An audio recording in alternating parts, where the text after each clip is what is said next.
Majestic Himalaya से लेकर विशाल हिंद महासागर तक एक नई शक्ति उभर रही है। भारत की सैन्य शक्ति लगातार बढ़ रही है, जो कटिंग एज टेक्नोलॉजी और आत्मनिर्भरता की चाहत से प्रेरित है। यह वीडियो इस विकास में योगदान करने वाले कारकों की गहराई से जांच करता है और ग्लोबल मंच पर भारत की भूमिका के लिए इसके संभावित प्रभावों की पड़ताल करता है।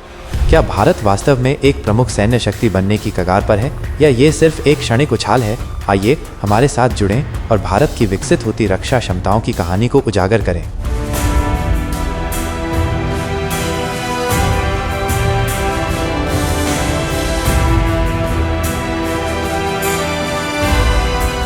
कई प्रमुख कारक भारत के सैन्य परिवर्तन को चला रहे हैं। सबसे पहले और सबसे महत्वपूर्ण, आधुनिकीकरण। भारत अपने सशस्त्र बलों को अत्याधुनिक हथियारों से लैस करने के लिए महत्वपूर्ण निवेश कर रहा है। उदाहरण के लिए फ्रांस से राफेल फाइटर जेट्स का अधिग्रहण। ये बहुभूमिका वाले लड़ाकू विमान अपनी उन्नत रडार प्रणालियों और लंबी दूरी की मिसाइल ले जाने की क्षमता के साथ भारतीय वायुसेना की क्षमताओं को महत्वपूर्ण रूप से बढ़ाते हैं। नौसेना के क्षेत्र में भारत INS अरिहंत जैसी स्वदेशी रूप से निर्मित परमाणु पनडुब्बियों के साथ अपनी पानी के नीचे की शक्ति को मजबूत कर रहा है, जो एक महत्वपूर्ण सेकंड स्ट्राइक क्षमता प्रदान करती है।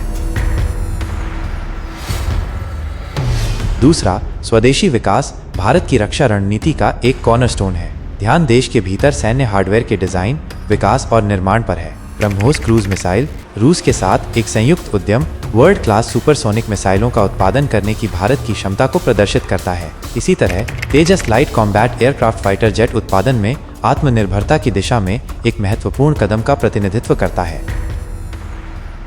अंत में रणनीतिक साझेदारी एक महत्वपूर्ण भूमिका निभाती है। भारत संयुक्त अभ्यासों, प्रौद्योगिकी हस्तांतरण और रक्षा सहयोग के माध्यम से अपनी सैन्य क्षमताओं को बढ़ाने के लिए प्रमुख वैश्विक शक्तियों के साथ सक्रिय रूप से जुड़ रहा है। संयुक्त राज्य अमेरिका, फ्रांस, जापान और ऑस्ट्रेलिया जैसे देशों के साथ साझेदारी उन्नत प्रौद्योगिकियों को प्राप्त करने और इंटरऑपरेबिलिटी को बढ़ावा देने के लिए महत्वपूर्ण है। उदाहरण के लिए भारत, अमेरिका, जापान और ऑस्ट्रेलिया को शामिल करने वाले मालाबार नौसैनिक अभ्यास हिंद प्रशांत में बढ़ती रणनीतिक अलाइनमेंट को रेखांकित करते हैं। तो इस सैन्य वृद्धि को चलाने वाले भारत के रणनीतिक उद्देश्य क्या हैं? सबसे पहले, क्षेत्रीय शक्ति संतुलन। हिंद प्रशांत में चीन के बढ़ते सैन्य असर्टिवनेस के सामने भारत का लक्ष्य इस क्षेत्र में एक स्ट्रेटेजिक संतुलन बनाए रखना है। एक मजबूत सेना एक डिटरेंट के रूप में कार्य करती है और क्षेत्रीय मामलों में उसकी आवाज सुनी जाना सुनिश्चित करती है। दूसरा, क्षेत्रीय सुरक्षा सर्वोपरि बनी हुई है।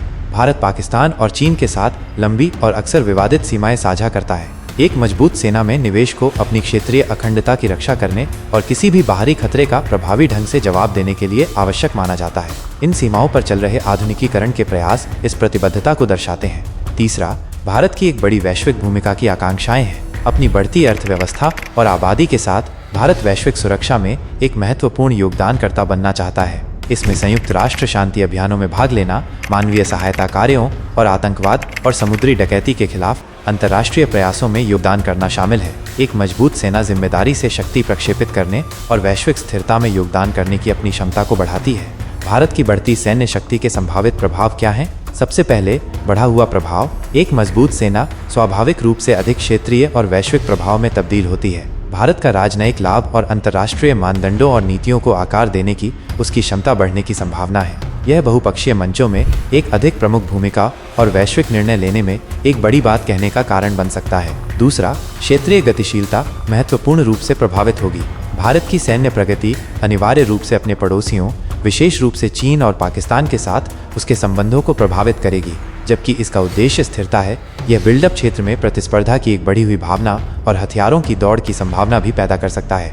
इन गतिकी को प्रबंधित करने के लिए खुले संचार को बनाए रखना और विश्वास को बढ़ावा देना महत्वपूर्ण होगा। हालांकि यह सैन्य बिल्डअप चुनौतियों और चिंताओं के बिना नहीं है। पर्याप्त रक्षा, व्यय, शिक्षा और स्वास्थ्य सेवा जैसे अन्य महत्वपूर्ण क्षेत्रों से संसाधनों को डाइवर्ट कर सकता है। इसके अलावा क्षेत्र में बढ़ी हुई सैन्य क्षमताएं संभावित गलतफहमी और बढ़ते संघर्षों के जोखिम के बारे में चिंताएं बढ़ाती हैं। सैन्य शक्ति और राजनयिक एंगेजमेंट के बीच संतुलन बनाना आवश्यक होगा। अंत में, भारत की सैन्य शक्ति निस्संदेह ऊपर की ओर बढ़ रही है, जो आधुनिकीकरण, स्वदेशी विकास और रणनीतिक साझेदारी से प्रेरित है।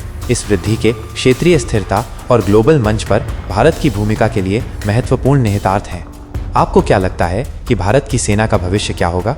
उसकी बढ़ती शक्ति आने वाले वर्षों में दुनिया को कैसे आकार देगी? हम आपको नीचे टिप्पणी अनुभाग में अपनी राय साझा करने के लिए प्रोत्साहित करते हैं। इस वीडियो को लाइक करना और वैश्विक शक्ति गतिकी के अधिक गहन विश्लेषण के लिए हमारे चैनल को सब्सक्राइब करना न भूलें। देखने के लिए धन्यवाद।